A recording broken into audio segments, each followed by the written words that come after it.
दोस्तों, territorial army rally भर्ती का नोटिफिकेशन के बारे में हम डिस्कस करेंगे आज। इसमें हम आपको बताएंगे सिलेक्शन प्रोसेस के बारे में, हाइट के बारे में, इसके अलावा रिटन एग्जाम जो होगा उसमें आपका क्या सिलेबस रहता है, कहां से क्वेश्चन पूछे जाते हैं, इसके अलावा किस किस राज्य में जो है कब कब रैली होने वाली है। इसमें कोई आपको फॉर्म भरने की आवश्यकता नहीं है, सीधे आपको डॉक्यूमेंट्स एकत्र करने हैं, अपना डॉक्यूमेंट्स को तैयार करना है और जिस दिन रैली हो रही है उस दिन आपको जाना है। हर एक राज्य का, हर एक जिला का अलग अलग रैली का डेट जो है फिक्स किया गया है कि इस तारीख को, इस डेट को जो है इस जिला के लोग, इस राज्य के लोग जो है आएंगे, रैली में भाग लेंगे, दौड़ेंगे, फिजिकल होगा, वहीं पे रिटन टेस्ट होगा, सारा चीज वहीं पे होगा और उसके बाद आपको सिलेक्शन किया जाएगा।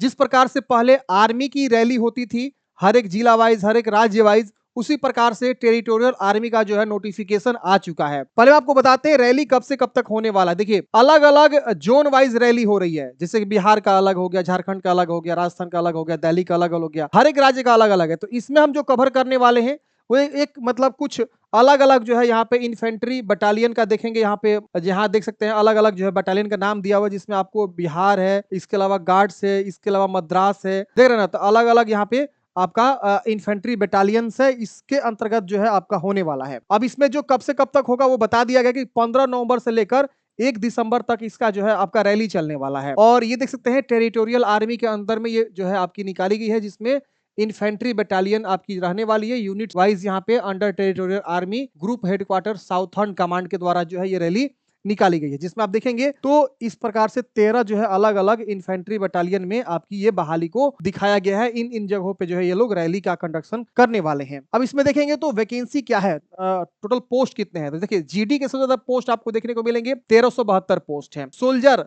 चीफ कम्युनिटी 19 वैकेंसी है, सोल्जर मेस कुक के 2 वैकेंसी है, सोल्जर स्टेवर्ड के 3 वैकेंसी है, सोल्जर आर्टिसियन वुड वर्क के 2 वैकेंसी है और टेलर की 1 वैकेंसी है और सोल्जर वाशरमैन की 4 बहाली है। इसके अलावा क्लर्क जो ऑफिस में कार्य करने होते हैं, सेफ स्पेशल 3 है और सोल्डर ईआर के 3 वैकेंसी है। आर्टिसियन मेटल गार्ड मेटल लॉजिकी के 2 पोस्ट है। इसके अलावा हेयर ड्रेसर के आपके जो है 5 हैं और सोल्जर हाउस कीपर के 3 वैकेंसी है। तो इस तरह से 12 अलग अलग पदों पे वैकेंसी आपकी निकाली गई। इस तरह से आप देखेंगे तो 1400 से ज्यादा पदों पे वैकेंसी। सबसे ज्यादा जो पद है जो आपका सोल्जर जीडी के है, आप देख सकते हैं यहाँ पे सोल्जर जीडी के सबसे ज्यादा पोस्ट आपको देखने को मिलेंगे। अब इसमें देखेंगे तो आपको यहाँ पे बताया गया लोकेशन कहाँ पे जो है कब रैली होने वाली है। तो देखिए, यहाँ पे आप शेड्यूल देखेंगे।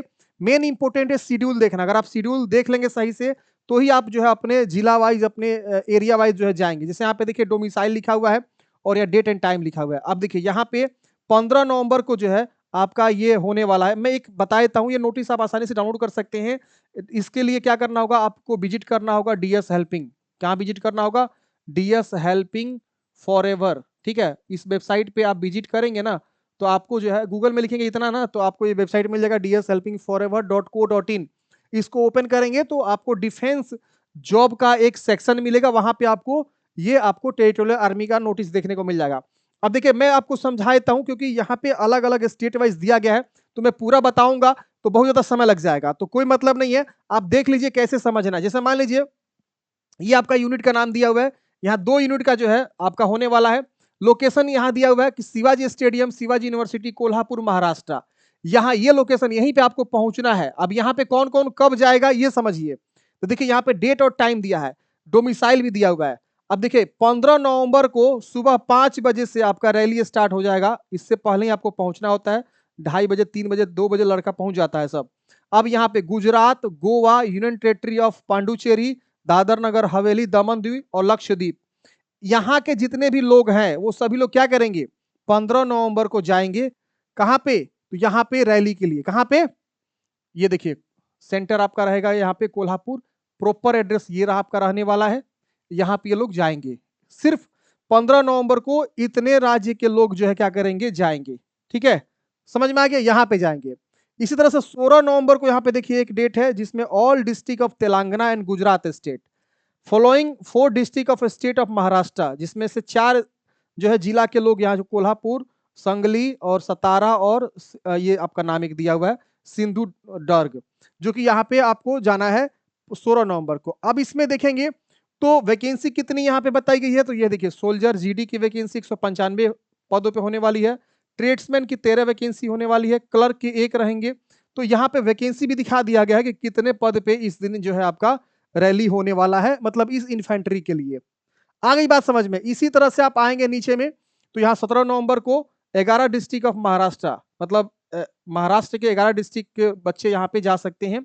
ऊपर में जो आपका एड्रेस दिया हुआ था, तो इस तरह से आप देखेंगे, इस तरह से दिया गया है। 22 नवंबर को यहाँ पे 7 डिस्ट्रिक्ट ऑफ कर्नाटका, इस तरह से 24 डिस्ट्रिक्ट ऑफ कर्नाटका 21 नवंबर को, और 20 को देखिए रिजर्व डे है, इस दिन नहीं होगा, देख रहे हैं ना, यहाँ लिखा हुआ रिजर्व डे लिखा गया है। तो इस तरह से आपको समझना है और अपना जो है कंफर्म कर लेना है डेट कि किस डेट को हमको जाना है।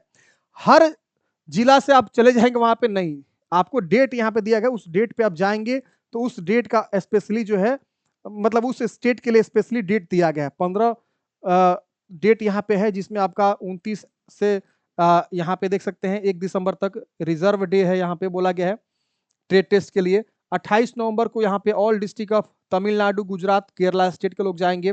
27 नवंबर को all district of Andhra Pradesh, Gujarat, Kerala state के लोग जाएंगे। ये रिजर्व है, यहाँ नहीं जाना है, इस दिन को नहीं जाना है। यहाँ 25 नवंबर को, तो ऐसे आपको ये 15 डेट पे कौन लोग जाएंगे, तो ये यहाँ पे डोमिसाइल दिया हुआ है। अब यहाँ पे एड्रेस क्या है इसका जाने का, तो ये आपका लोकेशन दिया हुआ है, इस लोकेशन पे जाना है जो भी आपका डेट है। समझ में आ गया। अब इसी तरह से डेट यहाँ पे देखेंगे दिया हुआ है, आप एक बार चेक कर लेंगे। ये देखिए सिकंदराबाद में भी आपकी रैली होने वाली है, जिसमें 3 इन्फेंट्री का यूनिट यहाँ पे शामिल है, जिसमें आपका पदों की संख्या दिया हुआ है 298 सोल्जर के, और इसमें भी आपको दिया हुआ है कि गोवा, गुजरात, इस तरह से आप देख सकते हैं, महाराष्ट्र के लोग यहाँ पे जा सकते हैं, तेलंगाना के लोग जा सकते हैं, कर्नाटका, इस तरह से आपको दिया हुआ। और आप नीचे आएंगे तो यहाँ पे तमिलनाडु वगैरह के लोग यहाँ पे जा सकते हैं। अब यहाँ पे देखिए, यहाँ पे एक और लोकेशन दिया हुआ है कर्नाटका के लिए ही, बेलगावी। ठीक है, आप मल्टीपल जगह भी जा सकते हैं, एक जगह भी जा सकते हैं, ऐसा नहीं है, कहीं भी जा सकते हैं। जो जिस डेट पे आपका मतलब उचित लगे, जो नजदीक पड़े, उस डेट पे आप जा सकते हैं। देख रहे ना, अब यहाँ पे भी आपको इस तरह से डेट दिया गया है। आप देखिए यहाँ पे, देख रहे ना, और यहाँ देखिए देवलाली महाराष्ट्र में ये एक एड्रेस है, यहाँ पे भी आपका रैली हो रहा है। अब इस रैली लोकेशन पे इतने सारे वैकेंसी रहेगी, और यहाँ गोवा, महाराष्ट्र, गुजरात, देख रहे हैं ना, इन सभी लोग, यहाँ के स्टेट के लोग, राजस्थान के लोग ये सब लोग जा सकते हैं, केरला, ये सब लोग जा सकते हैं। देखिए अलग अलग यहाँ पे हो रहा है, तो आपको अलग अलग स्टेट वाइज यहाँ पे आ रही है। अभी फिलहाल यही सब का स्टेट का चल रहा है। अब देखिए यहाँ पे एक और आपको दिखाता हूँ, ये देखिए यहाँ एक लोकेशन है जो कि आपका पुरान अंडमान निकोबार में है, जहाँ पे ये 2-3 इन्फेंट्री के लिए वैकेंसी निकाली गई है, जिसमें साउथ अंडमान के लोग 15 और 16 नवंबर को जाएंगे, नॉर्थ एंड मिडिल अंडमान के लोग 18-19 को जाएंगे, निकोबार के, वेस्ट बंगाल, सिक्किम, असम, मेघालय, मणिपुरा, त्रिपुरा, नागालैंड, मिजोरम, अरुणाचल प्रदेश से हैं, तो आपके लिए 24 एंड 25 को आपका रैली होने वाला है। कहाँ पे होने वाला है, तो इस लोकेशन पे होने वाला है। ये लोकेशन आपका रहने वाला है, ये देखिए नेताजी स्टेडियम, श्री विजयपुरम, अंडमान निकोबार आइलैंड, देख रहे हैं ना, यहाँ पे 2 सेंटर दिया गया है, आप यहाँ पे देख सकते हैं। तो ये आपको डेट है और ये आपका लोकेशन है। समझ में आ गई। अब मेन इंपोर्टेंट पॉइंट, क्वालिफिकेशन क्या रहेगा, एज लिमिट क्या रहेगा, कौन कौन से डॉक्यूमेंट्स आपको लेकर जानिए, ये सबसे इंपोर्टेंट पॉइंट है। तो समझिए, देखिए यहाँ पे जो एज है 18 से 42 वर्ष की उम्र सीमा आपकी है, तो आप यहाँ पे जा सकते हैं। यहाँ पे बात करें एजुकेशनल क्वालिफिकेशन की, तो देखिए यहाँ पे सोल्जर जीडी के लिए अगर आप जाना चाहते हैं, तो आप 10th पास होने चाहिए 45% मार्क्स के साथ। इन एग्रीगेट लिखा हुआ है, मतलब जो है सभी विषय को मिला के आपके 45% होने चाहिए। लेकिन यहाँ एक लिखा हुआ है 33% इन ईच सब्जेक्ट, मतलब 33 नंबर से कम किसी में भी नहीं होना चाहिए। समझ में आ गया। अगर आपका 33 नंबर से कम है किसी भी विषय में, जैसे मान लीजिए मैट्रिक में 5 सब्जेक्ट होता है, कितना सब्जेक्ट होता है, और किसी सब्जेक्ट में आपका जो है 33 नंबर से कम है ना, तो आप जो है नहीं जा सकते हैं, आप एलिजिबल नहीं है। लेकिन हाँ, किसी में मान लीजिए 40 नंबर है, किसी में 60 नंबर है, किसी में 55 नंबर है, किसी में जो 70 नंबर है, किसी में मान लीजिए 34 नंबर है, तो इन सभी पांचों विषय को मिला के 45% आपके पास है। तो जैसे इन पांचों को कैलकुलेट करेंगे तो 45% हो जाएगा। तो इन सबको मिला के अगर 45% हो रहा है तो आप जा सकते हैं। समझ में आ गई बात। इसी तरह से यहाँ पे आपका जो है सोल्जर क्लर्क की बहाली है, जिसमें आपका क्वालिफिकेशन इंटरमीडिएट होना चाहिए, किसी भी स्ट्रीम से, साइंस, आर्ट्स, कॉमर्स, और यहाँ पे 60% मार्क्स आपके सभी विषय को मिला के होने चाहिए, और 50% मार्क्स जो है हर एक विषय में होने चाहिए, उससे कम नहीं होना चाहिए। इसके बाद सोल्जर ट्रेड्समैन की बहाली रहती है, जिसमें 10th पास बोला गया है। इसके अलावा soldier tradesman, house keeper and mess keeper 8वीं पास यहाँ पे रखा जाता है। तो ये आप देख सकते हैं। इसके बाद यहाँ पे अदर एलिजिबिलिटी क्राइटेरिया बताया गया जो आप यहाँ पे देख सकते हैं। तो यहाँ पे आपको बहुत सारी चीजें बताई, जैसे कि अगर आप आर्म फोर्स में है, रिजर्व फोर्स में है, सीएपीएफ में, स्टेट पुलिस में है, तो आपके लिए ये नहीं है, आप यहाँ पे नहीं जा सकती हैं, ये ध्यान रखिएगा। फिजिकल की बात करते हैं तो इसमें हाइट आपकी जो है 160 सेंटीमीटर मांगी जाती है न्यूनतम, कम से कम इतनी आपकी हाइट 160 सेंटीमीटर होनी चाहिए सभी राज्य से। लेकिन कुछ कुछ राज्य के लिए यहाँ छूट है, जैसे कि आप देखेंगे तो domicile of eastern Himalayan region, अगर आप सिक्किम, नागालैंड, अरुणाचल प्रदेश, इसके अलावा Manipur, Tripura, Mizoram, Meghalaya, Assam and hill region of West Bengal, जिसमें दार्जिलिंग आ जाएगा, किलिम्पोंग आ जाएगा district, and domicile of Gorkha, Garhwalis and Ladakhis, तो इन सब जगहों से आते हैं। तो आपकी हाइट जो है 157 सेंटीमीटर है, तो आप जा सकते हैं, 3 सेंटीमीटर का आपको छूट मिल जाता है। बाकी सबके लिए 160 सेंटीमीटर चाहिए। चेस्ट जो है आपका 82 एक्सपेंड करके मतलब होना चाहिए, और अनएक्सपेंड हुआ 77 सेंटीमीटर, मतलब 77 आपको यहाँ पे चाहिए, और फुला के जो है आपको 82 होना चाहिए। 5 सेंटीमीटर का गैप आपको यहाँ पे होना चाहिए। समझ में आ गई? वेट आपका हाइट और एज के अकॉर्डिंग जो मेडिकल में मांगा जाता है, आर्मी मेडिकल में, वो आपके होना चाहिए। कुछ जो है आपको यहाँ पे हाइट में छूट, वजन में छूट, चेस्ट में छूट दिया गया है। तो किसको छूट है आप यहाँ पे देख सकते हैं, जैसे कि son of ex serviceman, sports person के लिए भी हाइट और एज में आपका छूट देखने को मिलेगा, वजन में भी, चेस्ट वगैरह में भी छूट देखने को मिलेगा। ट्रेड टेस्ट में यहाँ पे आपको होता है, जैसे कि अगर आप किसी ट्रेड पे अप्लाई कर रहे हैं, जैसे वाशरमैन, तो आपको जो है उसका वाशर कपड़ा धोने का आपको ज्ञान होना चाहिए, तो उसका ट्रेड टेस्ट होता है। सोल्जर क्लर्क, क्लर्क एक ऑफिशियल वर्क होता है, तो उसमें आपको कंप्यूटर प्रोफेंसी टेस्ट लिया जाएगा, जिसमें आपको टाइपिंग सॉफ्टवेयर के यूज के बारे में, इसके अलावा कंप्यूटर के अवेयरनेस, ये सब के बारे में आपको जो है वहाँ पे हार्डवेयर के बारे में आपसे पूछा जाएगा कि ये पेन ड्राइव क्या होता है, यूएसबी क्या होता है, वाईफाई क्या होता है, या आपको कंप्यूटर कैसे चलाना है, एमएस ऑफिस कैसे खोलेंगे, टाइपिंग करके दिखाइए, तो ये आपका ट्रेड टेस्ट होता है। तो क्लर्क वाले में ट्रेड टेस्ट आपका होता है। ये समझ में आ गया? आपके बॉडी में कोई परमानेंट टैटू नहीं होना चाहिए। अब बात आती है फिजिकल फिटनेस टेस्ट की। इसमें आपकी कितना रनिंग वगैरह होता है, ये सब आप देख लीजिए। देखिए, अगर आपका उम्र 18 से 30 वर्ष के बीच रहता है, तो आपको 5 मिनट 30 सेकेंड में यहाँ पे आपको 1 मील यानी 1600 मीटर की रनिंग करनी होती है, जिसमें आपको अगर पूरा कंप्लीट कर लेते हैं इतना मिनट में, 5 मिनट 30 सेकेंड में, 60 मार्क्स आपको मिल जाते हैं। और फिजिकल फिटनेस टेस्ट 100 मार्क्स का होता है, ये ध्यान रखिएगा। 5 मिनट 31 सेकेंड से लेकर 5 मिनट 45 सेकेंड के बीच करते हैं तो आपको 40 मार्क्स, और 5 मिनट 46 सेकेंड से एबव ले लेते हैं आप समय, तो आप फेल घोषित हो जाते हैं। अब यहाँ पे आपका उम्र अगर यहाँ पे 31 से लेकर 42 वर्ष के बीच है, तो आपको 6 मिनट 15 सेकेंड का समय मिलता है, जिसमें आपको 60 मार्क्स मिल जाता है। दौड़ना उतना ही है, कितना? 1 मील की रन करनी होती है। आपका उम्र भले ही ज्यादा हो, लेकिन रनिंग पूरा करना टाइम आपको ज्यादा मिल जाता है। इसके अलावा 6 मिनट से लेकर 16 सेकेंड से लेकर 6 मिनट 30 सेकेंड करते हैं तो 40 मार्क्स, बाकी अगर इससे ज्यादा लेंगे तो फेल हो जाएंगे। इसके अलावा यहाँ पे बोला गया 18 से 30 वर्ष and up to 5 minute 45 second, और 31 से 42 years up to 6 minute 30 second. ये आपको समझ में आ गया? अब यहाँ पे पुल अप्स करने होते हैं। पुल अप्स आप देख सकते हैं, यहाँ पे पुल अप्स में बताया गया आपको क्या करना है। तो पुल अप्स में देखेंगे तो 18 से 30 वर्ष के लिए आपको 10 पुल अप्स करने होते हैं, ठीक है।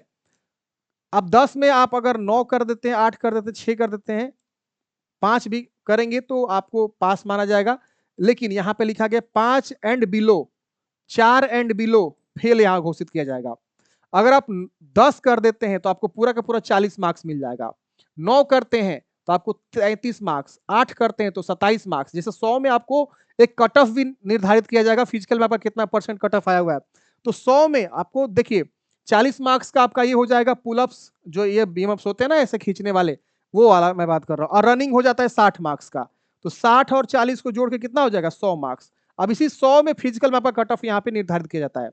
तो आप ध्यान दीजिए, अगर 10 मारेंगे तो पूरा पूरा 40 मिल जाएगा। और जो मैंने बताया रनिंग वाला, अगर उतने सेकेंड में आप रनिंग कंप्लीट कर लेते हैं ना 1600 मीटर की, तो आपको यहाँ पे पूरा पूरा 60 मार्क्स मिल जाते हैं। तो 100 में 100 आपको मिल जाएंगे, समझ गए? तो ये आपको ध्यान रखना है रनिंग को और इसको, ये दोनों बहुत इंपॉर्टेंट है, ये रनिंग और पुलअप्स, ठीक है। इसी पे आपके जो है आपका फिजिकल में मेरिट बनेगा। उसके बाद ही आपका जो है रिटन एग्जाम होगा। जो कैंडिडेट्स यहाँ पे फिजिकल जो है क्वालिफाई कर जाते हैं, उनको जो है मेडिकल एग्जामिनेशन और रिटन एग्जामिनेशन के बुलाया जाता है। अब देखिए यहाँ लिखा who qualify in the physical and medical, मतलब फिजिकल के बाद जस्ट मेडिकल होता है, जो कि एक शॉर्ट मेडिकल होता है, डिटेल मेडिकल बाद में होता है। तो उनको जो है यहाँ पे रिटन एग्जाम के लिए बुलाया जाता है। रिटन एग्जाम में बोला गया है कि आपका जो है ना जनरल नॉलेज के 20 क्वेश्चन रहते हैं, जो कि हर एक क्वेश्चन सही के लिए 2 मार्क्स आपको मिलते हैं। जनरल साइंस के आपको 15 क्वेश्चन और मैथमेटिक्स के 15 क्वेश्चंस रहते हैं, तो ये आपके रहेंगे। और इसमें जो है सोल्जर क्लर्क के लिए बताया गया है, यहाँ पे आपको बताया गया general knowledge and general science having 10 questions of 2 marks each, elementary mathematics से 15 क्वेश्चंस और जनरल इंग्लिश से जो है आपको 25 क्वेश्चंस रहते हैं। तो सोल्जर क्लर्क में आपको इंग्लिश थोड़ा एक्स्ट्रा में बढ़ा दिया है, बाकी कंप्यूटर साइंस से भी क्वेश्चन थोड़ा सा बढ़ा दिया है, बाकी जनरल जीडी के लिए और ट्रेड्समैन के लिए आपको ऊपर में दिया हुआ है। तो ये आपका जो है सिलेक्शन प्रोसेस हो गया। अब इसमें बोला गया कि there will be negative marking, आपको नेगेटिव मार्किंग भी रहेगा। ईच करेक्ट आंसर के लिए 2 मार्क्स मिलते हैं और इनकरेक्ट के लिए 1 मार्क्स की कटौती हो जाती है। तो इसमें नेगेटिव मार्किंग भी आपका रहने वाला है, ऑन अटेम्प्ट के लिए 0 मार्क्स। अब इसमें देखेंगे तो pattern of soldier, GD and tradesman and soldier clerk. Clerk के लिए पैटर्न क्या बोला गया है, जो कि 8वीं और 10वीं लेवल का आपका क्वेश्चंस रहेंगे, जिसमें बोला गया जनरल नॉलेज के 20 क्वेश्चंस 40 मार्क्स के, जनरल साइंस के 15 क्वेश्चन 30 मार्क्स के, मैथ के 15 क्वेश्चन 30 मार्क्स के, 100 मार्क्स के आपके रहेंगे। मिनिमम आपको पासिंग मार्क्स 32 लाना होता है, लेकिन आप अच्छा खासा स्कोर करिएगा जिससे आपका कट ऑफ बढ़िया बनेगा, टॉप में रहेंगे आप, क्योंकि वैकेंसी भी तो लिमिटेड है ना। वैकेंसी कितनी है, 1400 के आसपास वैकेंसी है, तो लिमिटेड वैकेंसी रहेगी, तो ये लोग कट ऑफ जारी करेंगे, उस कट ऑफ में सबसे अच्छा स्कोर जिनका होगा फिजिकल रिटन सबको ध्यान में रखते हुए उनको सेलेक्ट करते हैं। तो यहाँ पे आपको समझना, अब यहाँ पे सोल्जर ट्रेड्समैन के लिए यहाँ पे 10वीं पास पे बोला गया, सोल्जर ट्रेड्समैन 8वीं पास के लिए यहाँ पे सिलेबस को दिया गया है। क्लर्क्स के लिए यहाँ पे देखिए, जो क्लर्क्स पे जाएंगे उनके लिए general knowledge, general science, math, computer science और इंग्लिश, ये आपके सेक्शंस रहेंगे और कहाँ से कितने क्वेश्चंस रहेंगे, कितने मार्क्स के, मिनिमम पासिंग मार्क्स क्या है वो आपको यहाँ पे दिया गया है। तो ये ध्यान रखना है, आपको यहाँ पे सही करके आना है अच्छे से, ठीक है ना। अब मेन इंपॉर्टेंट पॉइंट यहाँ पे होता है डॉक्यूमेंट्स रिक्वायर्ड। डॉक्यूमेंट्स रिक्वायर्ड में आप देखेंगे तो यहाँ पे आपको पहले बोला गया बर्थ सर्टिफिकेट। बर्थ सर्टिफिकेट आपके पास है तो लेके जाएंगे, नहीं तो आपको जो है बोर्ड का जो सर्टिफिकेट होता है जिस पे आपका डेट ऑफ बर्थ लिखा होता है, तो बिहार बोर्ड से, यूपी बोर्ड से, तो आपके मार्कशीट पे जो है डेट ऑफ बर्थ लिखा रहता है, वो आपका वैलिड माना जाएगा। तो आपको अपना सर्टिफिकेट लेके जाना जिसपे डेट ऑफ बर्थ लिखा हो। अगर वो नहीं है तो आप बर्थ सर्टिफिकेट बनवा के लेके जाएंगे जो रजिस्ट्रार होता है उनके द्वारा, ठीक है। इसके बाद एजुकेशनल सर्टिफिकेट, जैसे अगर आप 10वीं बेस पे फॉर्म भर रहे हैं तो आप 10वीं का जो है सर्टिफिकेट, मार्कशीट, प्रोविजनल सारा चीज लेके जाएंगे जो आपको कॉलेज यूनिवर्सिटी से मिला हुआ है, ठीक है। इसके बाद आप यहाँ पे और नीचे आएंगे तो यहाँ पे आपको जो है बताया गया है, अगर 8वीं क्लास में फॉर्म भर रहे हैं तो 8वीं क्लास का जो भी आपका ट्रांसफर सर्टिफिकेट, मार्कशीट, सर्टिफिकेट जो भी होता है वो सब आप लेके जाएंगे। इसके बाद डोमिसाइल सर्टिफिकेट, निवास सर्टिफिकेट आपको बना के लेके जाना है, जो कि डिस्ट्रिक्ट मजिस्ट्रेट या तहसीलदार के द्वारा इशू होना चाहिए। जैसे बिहार में आरओ लेवल से बनता है, तो आरओ लेवल वाला काम नहीं करेगा, अनुमंडल स्तर वाला जो होता है ना उसमें तहसीलदार या जिला स्तर वाला जो होता है वो काम करेगा आपका। तो आप या तो जिला स्तर वाला या तो अनुमंडल स्तर वाला आप जो है डोमिसाइल बनवा के लेके जाएंगे। कास्ट सर्टिफिकेट आपको चाहिए तो वो भी आपका जो है डिस्ट्रिक्ट मजिस्ट्रेट या सब डिविजनल तहसीलदार के द्वारा बोला गया है। Regional certificate, sorry religion certificate, जैसे Sikh, Hindu, Muslim, Christian is not mentioned in caste certificate, मतलब religion certificate to be issue by the tehsildar या SDM religion as a Sikh, Hindu, Muslim और Christian is not mention in the caste certificate. मतलब आपको अगर caste certificate में नहीं mention है कि आप हिंदू है, मुस्लिम है, क्या है, तो आपको जो है रिलीजियन सर्टिफिकेट भी बनाना होगा, ये ध्यान रखिएगा। अब यहाँ पे मतलब इन सबको छोड़ के आप जो है रिलीजन सर्टिफिकेट बनवा सकते हैं। इसके अलावा कैरेक्टर सर्टिफिकेट, कैरेक्टर सर्टिफिकेट आप कई जगह बनवा सकते हैं, जैसे कि सरपंच से भी कैरेक्टर सर्टिफिकेट बनवा सकते हैं, जो आपके गांव में सरपंच साहब होते हैं, आप सबको पता है। म्युनिसिपल कॉर्पोरेशन, एसएचओ या हेड ऑफ एजुकेशनल इंस्टीट्यूट, किसी आप जहां से भी आपने पढ़ाई किया हुआ है वहां से भी आप बना सकते हैं अपना कैरेक्टर सर्टिफिकेट। मैरिड है कि अनमैरिड है, देखिए वैकेंसी में लिखा गया कि अनमैरिड कैंडिडेट्स चाहिए, तो मेरिटोरियल स्टेटस सर्टिफिकेट मतलब जो है आप मैरिड नहीं हैं, इसकी सर्टिफिकेट आपको देना होगा।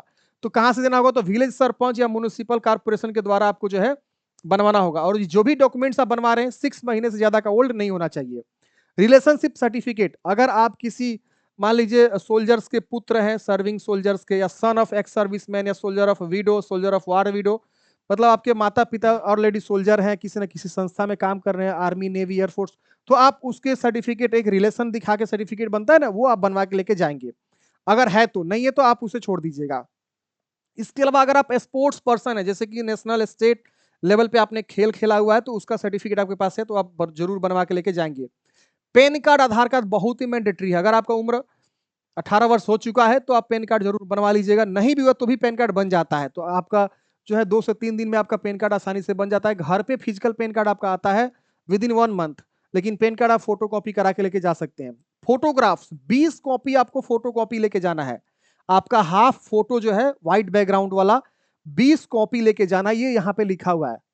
इसके बाद यहाँ पे आपको जो है ना इंपोर्टेंट जानकारी दिया गया कि ये टेरिटोरियल आर्मी जो है प्योरली वॉलंटरी ऑर्गेनाइजेशन के तौर पे काम करता है, जो कि पार्ट टाइम कमिटमेंट ओनली होता है। ये ऑर्गेनाइजेशन जो है डजंट प्रोवाइड या प्रोमिस एनी परमानेंट एम्प्लॉय, मतलब आपको जो है ये परमानेंट एम्प्लॉय जो है प्रोमिस नहीं करता है। इसमें आपको जो है कोई भी पेंशन वगैरह नहीं मिलता, ये ध्यान रखिएगा। 7 सालों का जो है आपको स्टार्टिंग में इनरोलमेंट करे जाएंगे, मतलब अगर आपको यहाँ पे जॉब लगता है तो आपको 7 साल तक जो है ये लोग क्या करेंगे, एज अ टेरिटोरियल आर्मी आपको सेवा देना होगा, सोल्जर जीडी या जो भी पद पे आप जा रहे हैं। समझ में आ गया। इसके बाद आपका ट्रेनिंग भी होता है, ये ध्यान रखिएगा। जो भी कैंडिडेट्स यहाँ पे सिलेक्ट होते हैं उनको जो यहाँ पे ट्रेनिंग भी प्रोवाइड करी जाती है। समझ गए। तो ये आपकी पूरी जानकारी थी, मैंने सारा इंफॉर्मेशन आपको बता दिया। फॉर्म भरने का कोई भी आवेदन शुल्क नहीं है, वहां पे भी आप जाएंगे बिल्कुल फ्री ऑफ कॉस्ट में, आपको रनिंग सब चीज होता है, 1 रुपया आपको खर्चा नहीं लगता है। अगर आप सही परफॉर्मेंस करते हैं, आपका अच्छा स्कोर आता है तो आपका सिलेक्शन हो जाता है। तो ये आपको ध्यान रखना है। यहाँ साफ साफ इन्होंने लिखा हुआ है कि recruitment is a free service, ये बिल्कुल फ्री सर्विस है, आपको 1 भी रुपये नहीं देना होता है। इसके बाद यहाँ पे जोनल वाइज दिखा दिया गया है कि किस जोनल का क्या होता है। जोनल 1 में कौन कौन से स्टेट आते हैं, जोनल 2 में, जोनल 3 में, जोनल 4 में, इस तरह से आपको जो है आता है जोनल वाइज वैकेंसी। तो अभी फिलहाल जो है इस जिला की, इस राज्य की वैकेंसी आई हुई है। ये नोटिस डाउनलोड करना चाहते हैं तो मैंने आपको टेलीग्राम का लिंक डिस्क्रिप्शन बॉक्स में प्रोवाइड कर दिया, वहां से भी डाउनलोड कर सकते हैं। या डीएस हेल्पिंग फॉरएवर गूगल में सर्च करेंगे तो आपको वेबसाइट मिलेगा, उसको ओपन करेंगे, वहां पे भी आपको टेरिटोरियल आर्मी डिफेंस वाले सेक्शन में देखने को मिल जाएगा, वहां से भी इस नोटिस को डाउनलोड कर सकते हैं। तो आई होप आप लोग समझे होंगे। मिलते हैं किसी नेक्स्ट वीडियो में फ्रेंड्स। जय हिंद, आपका दिन शुभ हो।